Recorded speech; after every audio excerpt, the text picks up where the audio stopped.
নমস্কার বন্ধুরা, আমি সুষমা আরও একটা নতুন ব্লগে আপনাদের সবাইকে স্বাগত। তো বন্ধুরা, কাছে দূরে দেশ ও দেশের বাইরে যে যেখান থেকে আমার ভিডিওটি দেখছেন, আশা করি আপনারা সবাই খুব ভালো আছেন। আর দেখুন বন্ধুরা, আজকে কিন্তু আমার ডেইলি ব্লগ ভিডিও নিয়ে আসেনি, আজকে একটু অন্যরকম ভিডিও আর খুবই ছোট্ট ভিডিও। তো বন্ধুরা দেখুন, আমার এই যে মিক্সার গ্রাইন্ডার, তো এর অবস্থাটা দেখুন। এটা পরিষ্কার করার একদমই সময় পাই না, তার কারণ সবসময়ের জন্য ঘড়ির কাঁটার সাথেই দৌড়াতে হয়।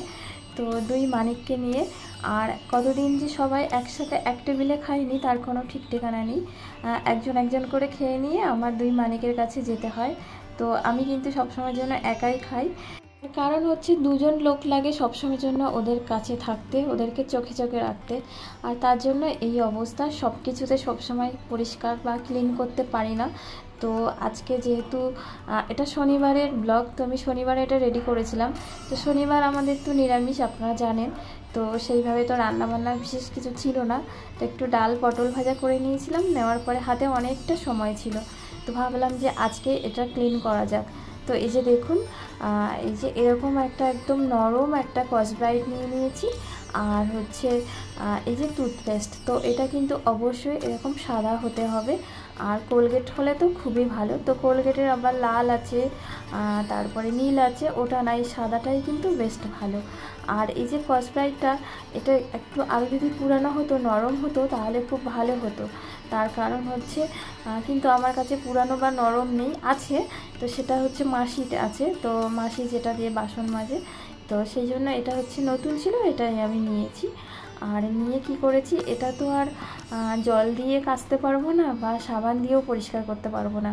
তো স্কচব্রাইটটা আমি মানে জলে ভিজিয়ে খুব ভালো করে জল চেপে নিয়েছিলাম, মানে হালকা একদম অল্প অল্প ভিজে ভিজে ছিল।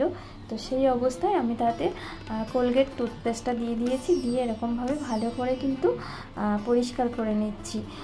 একটু আগে যেটা বললাম কাচতে পারবো না, তো ওটা ভুল বললাম বন্ধুরা, তো কিছু মনে করবেন না। মানে আমি বলতে চাইছি সাবান জল দিয়ে তো আর এটা পরিষ্কার করতে পারবো না, এটাই বলতে চাইছিলাম। তো যাই হোক, এবার দেখুন, এটা একটু নরম হলে খুবই ভালো হতো, যেহেতু নতুন তো ওই জন্য সমস্যা হচ্ছে। এটা এর মধ্যে দিয়ে মানে পুরো সাইডটা আমার সব মানে পরিষ্কার হয়ে গেছে। এবার যে ভিতরটা, ওটা একটা চামচ দিয়ে এরকম ঘুরিয়ে ঘুরিয়ে কিন্তু এটা পরিষ্কার করে নিচ্ছি।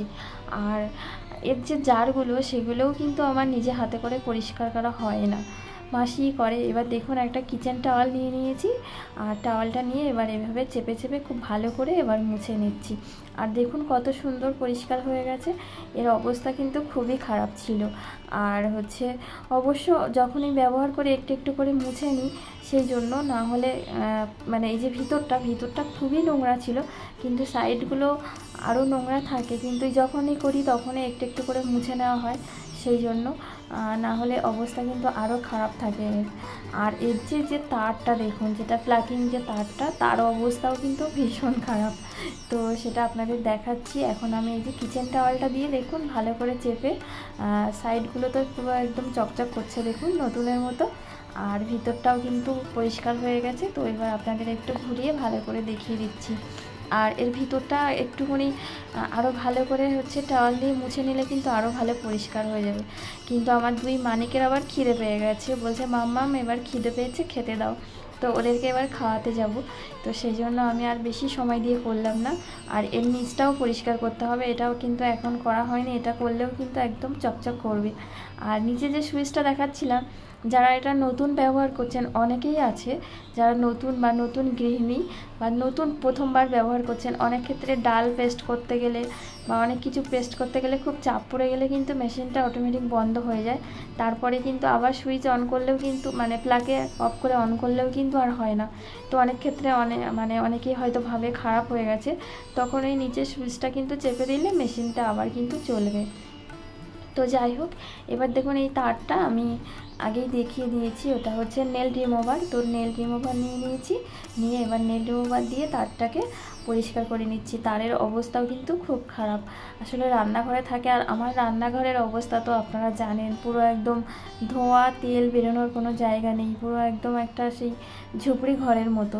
তো দেখুন, এগুলো খুব ভালো করে একটু সময় নিয়ে করলে না একদম পুরো সাদা ধপধপ করতো। কিন্তু ওই যে বললাম, দুই সোনার খিদে পেয়ে গেছে, ওই জন্য ওই জন্য একটু সময় নিয়ে করতে পারলাম না। সময় নিয়ে করলে আরও পরিষ্কার হতো বা আরও ভালোভাবেই করতে পারতাম। তো আপাতত এইভাবেই পরিষ্কার করে নিয়েছি। তো বন্ধুরা, যাই কিছু করি না কেন সব কিছু তো আপনাদের কাছে শেয়ার করি, তো ওই জন্য ভাবলাম যে এটাও আপনাদের কাছে শেয়ার করি, তো সেই জন্য শেয়ার করলাম। তো কেমন লাগলো অবশ্যই কিন্তু কমেন্ট করে জানাবেন। আর এই যে দেখুন, এই যে জারটাও কিন্তু ধার কমে গেছে অনেকটা। তো এখন আমি কি করব দেখুন, এই যে ঔষধের যে পাতাগুলো, এইগুলো কাঁচি দিয়ে একটু কুচি কুচি করে কেটে নেব। তো আমি আর দেখাচ্ছি না, কারণ মানে ভীষণ তাড়াহুড়ো করতে হচ্ছে, বুঝতে পারছেন, দুই মানিকের খিদে পেয়ে গেছে, ওই জন্য একটু তাড়াহুড়ো করলে ওগুলো কিন্তু কেটে নিয়ে, আর এই যে পাটাটা আর দেখালাম না, তবে কেটে নিয়ে একবার দুবার একটু জাস্ট ঘুরিয়ে নিয়েছি, তাতেই দেখুন পুরো সাদা চকচক করছে, অনেকটাই কিন্তু ধার হয়েছে। আর এই যে এটা এত কষ্ট করে যে এটা পরিষ্কার করলাম, তো এইভাবে রাখলে তো আবার তেল চিটচিটে হয়ে যাবে, সেই জন্য এই যে বাড়ির পুরানো যে বালিশের কভার, তো সেটাকে আমি প্রথমে উল্টো করে নিয়েছি, নিয়ে এই যে এই মাথার দিকটা দেখুন, এবার হচ্ছে আমি এই যে মাথাটা একটু একটু কুচি, শাড়ির যেমন কুচি সেরকম একটু কুচি করে নিচ্ছি, নিয়ে এখানে একটা সুতো দিয়ে বা দড়ি দিয়ে ভালো করে বা গার্ডার দিয়ে বেঁধে দেবেন। আমি কিন্তু এই যে জাস্ট দেখানোর জন্য ছোট্ট একটা গার্ডার দিয়ে জাস্ট বেঁধে দিচ্ছি। তো এটা সুন্দর করে দড়ি দিয়ে মানে বেঁধে দিলেও হবে। তো বেঁধে দেওয়ার পরে এবার এটাকে উল্টে দেবো। উল্টে দেওয়ার পরে এই যে দেখুন একটা এর সুন্দর একটা কভার হয়ে গেল। তো এইভাবে যদি ঢাকা দিয়ে রাখি তাহলে আর কিন্তু নোংরা হবে না। যখন ব্যবহার করব, ব্যবহার করার পরে এইভাবে ঢাকা দিয়ে রাখবো। ঢাকা দিয়ে রাখলে কিন্তু মানে সব সময়ের জন্য এটা পরিষ্কার থাকবে, রান্নাঘরের তেলটা আর লাগবে না, যা হবে কভারের উপর দিয়ে হয়ে যাবে। তো বন্ধুরা, এই ছিল আজকের ছোট্ট ভিডিও। তো কেমন লাগলো আপনাদের অবশ্যই কমেন্ট করে জানাবেন। আর আমার চ্যানেলে যদি নতুন হয়ে থাকেন তাহলে অবশ্যই আমার চ্যানেলটি সাবস্ক্রাইব করে আমার পাশে থাকবেন। তো বন্ধুরা, আজ তাহলে আসি।